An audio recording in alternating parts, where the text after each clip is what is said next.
And we are vlogging again. Welcome back for another little ride in the Santa Cruz mountains.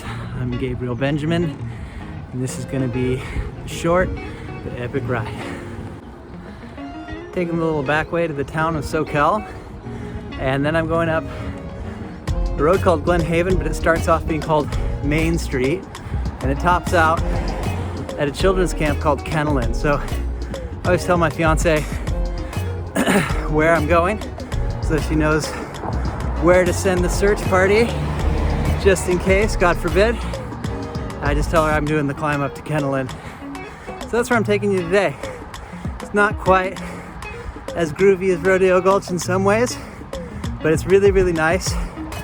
And it's a dead-end climb, so typically no traffic, which I like quite a bit.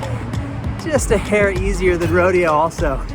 So definitely a workout, but a little bit more forgiving if you're feeling a little tired, which as a new dad I often am.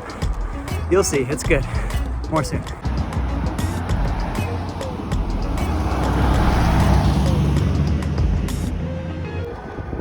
So as you saw, the main street was a little crowded. I have to jump on that for a quarter mile or so.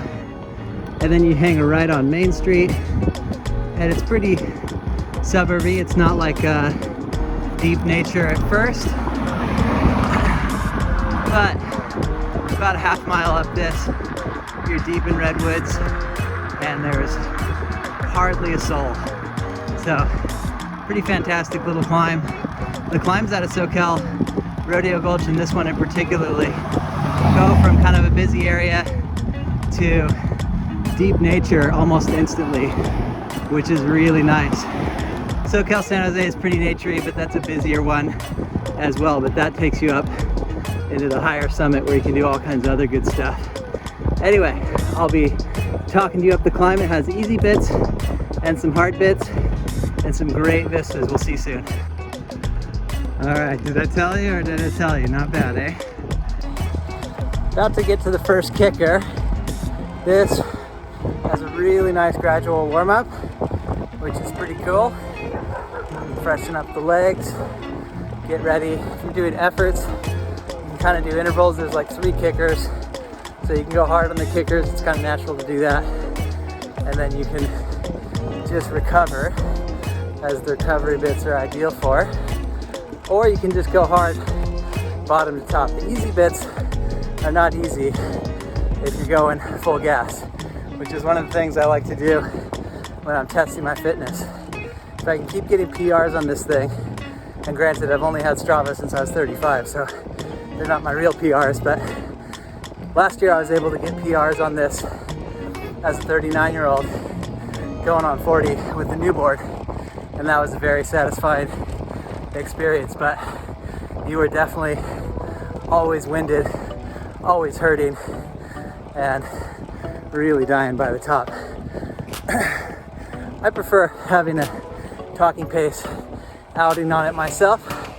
It's really good scenery you don't get to take in when it's balls to the wall.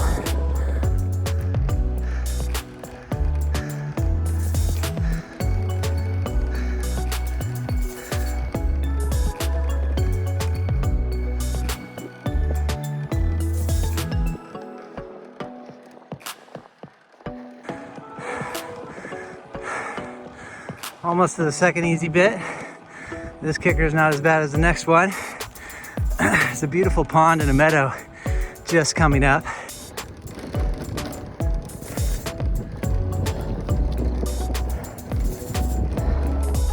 So we're approaching the last kicker. Nice and shady in here. You can see how green it is. About to get to a really open baking section. There's a beautiful meadow with lots of wildflowers, although they're probably dying off. The greenery lasts so much longer in the shade. These open exposed sections dry up real quick.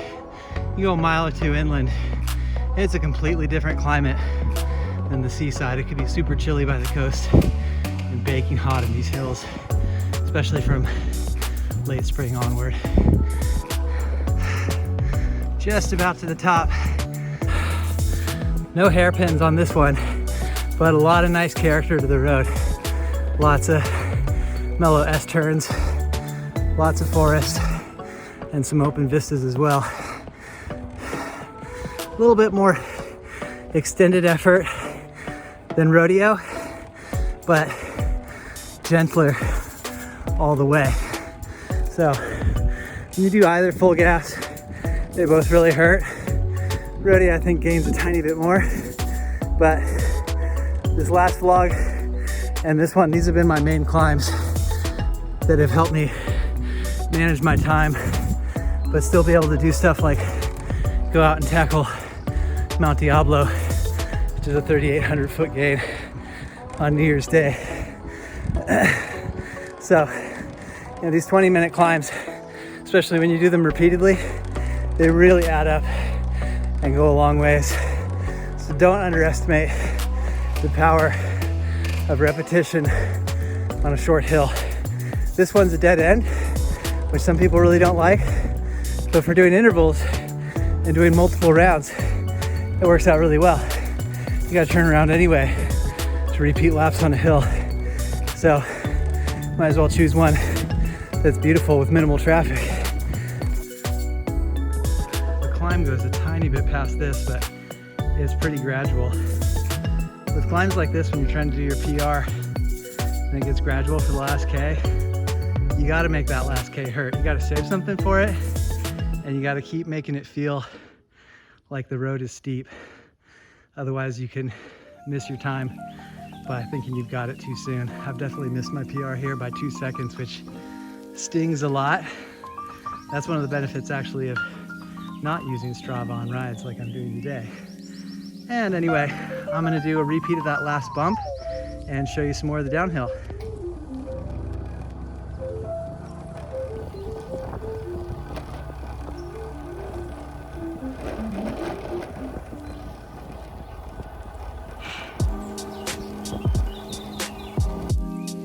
All right, it's been talking pace for vlogging. I'm gonna do this last bump. It's about a K, pretty steep, 8, 9, 10%. Gonna go hard for a bit, and I'll see how that goes. Well, this is the end of the steep section. There used to be a vineyard here, and then it was a meadow.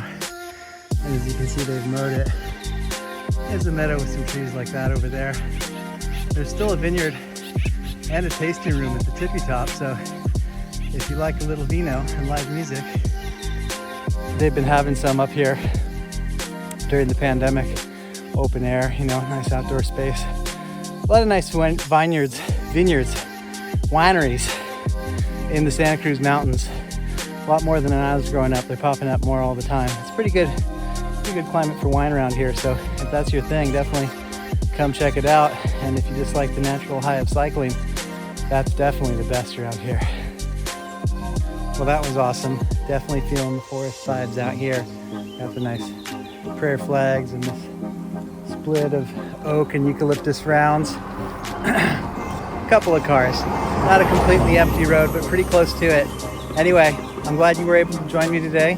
It's a real treat to show you around my hometown, and I've got bigger and badder rides coming soon. But just as a friendly reminder, never underestimate the power of a quick hill and a short epic ride. I'll see you soon. Also, if you're interested in yoga, check out GabrielBenjaminYoga.com.